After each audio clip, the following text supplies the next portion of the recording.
বাংলাদেশকে চোর বলায় রেগে গেলেন মাশরাফি বিন মুর্তজা। লাইভে এসে সাঙ্গাকারাকে ধুয়ে দিলেন মাশরাফি। হ্যাঁ প্রিয় দর্শক, তাই এই নিয়ে বিস্তারিত জানতে হলে ভিডিওটি না টেনে শেষ পর্যন্ত দেখতে থাকুন। আর আপনি যদি আমাদের চ্যানেলে নতুন হয়ে থাকেন তাহলে এক্ষুনি সাবস্ক্রাইব করে রাখুন। আর ইতিমধ্যে সাবস্ক্রাইব করে থাকলে আপনাকে অসংখ্য ধন্যবাদ। সৌম্য সরকার আউট নাকি নট আউট, এই বিতর্ক যেন শেষই হচ্ছে না। এই নিয়ে কথার লড়াইও কম হচ্ছে না। এবার এই কথার লড়াইয়ে নামলেন বাংলাদেশি জনপ্রিয় খেলোয়াড় মাশরাফি বিন মুর্তজা। শ্রীলঙ্কা ও বাংলাদেশের দ্বিতীয় টি-20 ম্যাচে শ্রীলঙ্কাকে 8 উইকেটে হারায় বাংলাদেশ দল। তবে এর থেকে বেশি আলোচনায় সৌম্য সরকারের বিতর্কিত আউট না দেওয়া। ঘটনাটি ঘটে খেলার তৃতীয় ওভারে। বেনুরা ফার্নান্ডেজের বলে কট বিহাইন্ডের আবেদন করে শ্রীলঙ্কানরা। আবেদনে সাড়া দিয়ে আউট দেয় অনফিল্ড আম্পায়ার।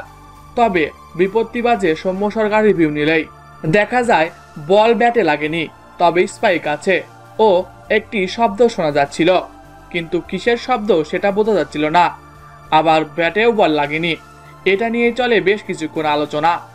তবে সবশেষে সিদ্ধান্ত নেয় থার্ড আম্পায়ার মাসুদুর রহমান মুকুল। তিনি এটাকে নট আউট বলে ঘোষণা করে। আর এরপর থেকে আলোচনার তুঙ্গে। এই নিয়ে শ্রীলঙ্কার মিডিয়া থেকে শুরু করে সাবেক ক্রিকেটাররা তারা সবাই বাংলাদেশকে বলছে চোর। এক লাইভে এসে সাঙ্গাকারা বলেন, বাংলাদেশের এমন সিদ্ধান্ত মেনে নিতে পারলাম না, তারা সঠিক সিদ্ধান্ত দেয়নি। এমন সিদ্ধান্ত নিতে হলে আরো কিছু সময় দরকার ছিল, তবে তা করেনি। তারা তাদের খেলোয়াড়ের দিকেই বেশি টেনেছে। তবে এবার এ নিয়ে মুখ খুললেন মাশরাফি বিন মুর্তজা। তিনি বলেন, তৃতীয় আম্পায়ার তো সিদ্ধান্ত একা নেয় না, ম্যাচ রেফারির সাথে কথা বলে নেয়। এছাড়াও সেখানে আইসিসি প্যানেলের কিছু সদস্য থাকে। আর অনফিল্ড আম্পায়ার তো ইচ্ছা করে তাদের নিজের সিদ্ধান্ত বদল করে না। যখন কোনো কনক্লুসিভ এভিডেন্স না পায় তখনই সিদ্ধান্ত বদল করা হয়। এখানেও তাই হয়েছে। এখানে স্পষ্ট দেখা যাচ্ছিল ব্যাটে বল লাগেনি, স্পাইক সেটা যান্ত্রিক ত্রুটির কারণে। এটা মেনে নিতে হবে। আর আম্পায়ার সিদ্ধান্তকে সবসময় সম্মান করতে হবে।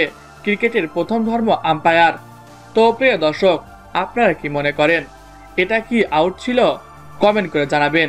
এছাড়াও খেলাধুলার সকল আপডেট সবার আগে পেতে হলে আমাদের চ্যানেলটি সাবস্ক্রাইব করতে ভুলবেন না। ধন্যবাদ সবাইকে।